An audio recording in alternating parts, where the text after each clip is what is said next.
Hello everyone, আসসালামু আলাইকুম। আশা করি সকলেই ভালো আছেন। আমরা অনেকেই মরিচাষ যেতে চাই, কিন্তু কিভাবে যাব সেই বিষয়টা কিন্তু আমরা অনেকেই জানি না, এবং না জানার কারণে কিন্তু আমরা বিভিন্ন সময় বিভিন্ন মানুষের হাতে কিন্তু প্রতারণার শিকার হই, তাই না?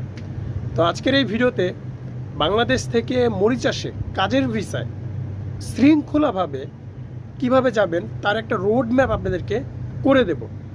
এই রোড ম্যাপ অনুযায়ী যদি আপনি মরিচাষে যেতে পারেন, তাহলে ইনশাল্লাহ আপনি হয়তো এতটুকু বলতে পারি যে আপনি প্রতারণার শিকার হবেন না বা কোনো আপনি সমস্যায় পড়বেন না।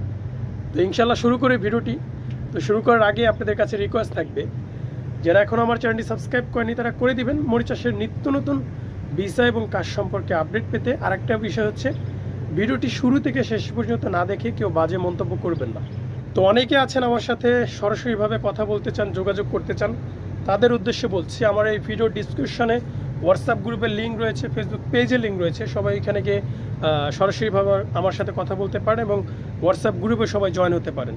তো প্রবাসী ভাইরা, তাহলে চলুন শুরু করছি। দেখেন, আপনি মরিচাষ যান এবং পৃথিবীর যে কোনো দেশে যান না কেন, আপনার সর্বপ্রথম যে জিনিসটা সিলেক্ট করতে হবে সেটা হচ্ছে চাকরি ও নিয়োগকর্তা নির্ধারণ করতে হবে এবং নির্ভরযোগ্য মাধ্যম খুঁজতে হবে, যেই মাধ্যমে গেলে আমরা কখনোই প্রতারণার শিকার হব না, তাই না? এই জিনিসটা সর্বপ্রথম আপনার সিলেক্ট করতে হবে। তো প্রবাসী ভাইরা, আজকে দুইটা জিনিস আপনাদেরকে ক্লিয়ার করব, যেই দুইটা মাধ্যমে গেলে আপনি কখনোই প্রতারণার শিকার হবেন না। নাম্বার 1, বিএমএটি অনুমতি বা রিকর্ডিং এজেন্সি। এই মাধ্যমটিতে যদি আপনি যান, কখনোই আপনি প্রতারণার শিকার হবেন না। এটা হচ্ছে সরকারি একটা সাইট, সরকারি একটা বৈধ এজেন্সি, যে এজেন্সিতে বহু বছর ধরে মানুষ যাচ্ছে এবং বর্তমানেও যাচ্ছে। সেই এজেন্সির মাধ্যমে যদি আপনি যান, তাহলে আপনি কখনোই কোনো প্রতারণার শিকার হবেন না। এবং যদি আপনি প্রতারণার শিকার হয়েও থাকেন, আমি হোপ যে আশা করি কখনোই আপনি প্রতারণার শিকার হবেন না, কিন্তু ভাইসের যদি হয়ে থাকেন ওইখানে গিয়ে, তাহলে আপনি সাথে সাথে এটার অ্যাকশন নিতে পারবেন এবং সেই অ্যাকশনের ফলে আপনার যত লোকসান হয়েছে, ক্ষয়ক্ষতি হয়েছে, সেই ক্ষয়ক্ষতি দিতে তারা বাধ্য হবে, কারণ এটা হচ্ছে সরকারের একটা বৈধ মাধ্যম, এখানে প্রতারণার কোনো সুযোগ নেই। 2 নম্বর হচ্ছে পরিচিতের মাধ্যম।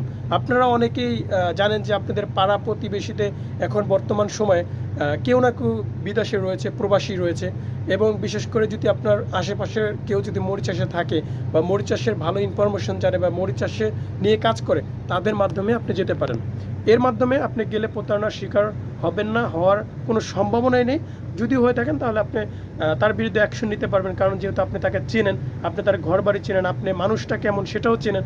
তো এই বিষয়টা আপনি ভালো করে জানেন এবং বোঝেন। তো অবশ্যই এই দুইটা মাধ্যমে যদি আপনারা যান, তাহলে কখনোই প্রতারণার শিকার হবেন না। এখন যে বিষয়টা বলবো, যে বর্তমান সময়ে আমরা কিন্তু অনেকেই মরিচাষে যাওয়ার জন্য পাগল হয়েছি এবং বলছি যে ভাই কোন কাজে গেলে বেশি ভালো হবে। তো মরিচাষের যেই কাজগুলো রয়েছে, সেই কাজের বিষয়ে কিন্তু আমরা মরিচাষে যাওয়ার আগে সেই বিষয়টা জানা খুবই গুরুত্বপূর্ণ। কোন কোন সেক্টরগুলোতে কাজের চাহিদা রয়েছে বেশি, সেই বিষয়টা আমাদের জানা খুবই গুরুত্বপূর্ণ। তো যেই বিষয়গুলো আজকে বলবো সেক্টর সম্বন্ধে, সেটা হচ্ছে construction, labour, mason, steel picture, textile এবং ট্যুরিজম, ম্যানুফ্যাকচারিং, এই কাজগুলোর বেশি চাহিদা রয়েছে মরিচাষে বর্তমান সময়ে। তো প্রবাসী ভাইরা, এটা ছিল মরিচাষে 2026 সালে আপনি কিভাবে যাবেন সেই রোড ম্যাপটা আপনাদেরকে দেখিয়ে দিলাম।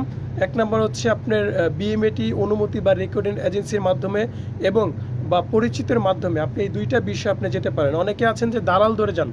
এই দালাল ধরে যাওয়ার ক্ষেত্রে আমি সবসময় বলি আপনাদেরকে, অপশনটা হচ্ছে না। আপনি কখনোই বিদেশ যাওয়ার ক্ষেত্রে আপনি যত কষ্টেই থাকেন না কেন, দেশের মাটিতে দালাল ধরে কেউ যাবেন না। যদি যান, সেটার প্রতারণার শিকার এই দেশের সরকার বা দেশের মানুষ কখনোই নেবে না, কারণ আপনি দালালের মাধ্যমে গেছেন। সেই দালাল সবসময় দালালি করে, সেই সবসময় সে প্রতারণা করে মানুষের কাছ থেকে লাখ লাখ টাকা হাতিয়ে নেয়। তো প্রবাসী ভাইরা, আশা করি বুঝতে পেরেছেন আমরা যোগ্যতা নিয়ে বিদেশে যাব এবং মান সম্মানের সাথে আমরা কাজ করব, এতটুকুই আমাদের শেষ কথা। তো আজকের মতো এই পর্যন্তই ছিল। ভিডিওটি ভালো লাগলে শেয়ার করবেন, কমেন্ট করে আপনার মতামত জানাবেন। তো ভালো থাকবেন সবাই, খোদা হাফেজ।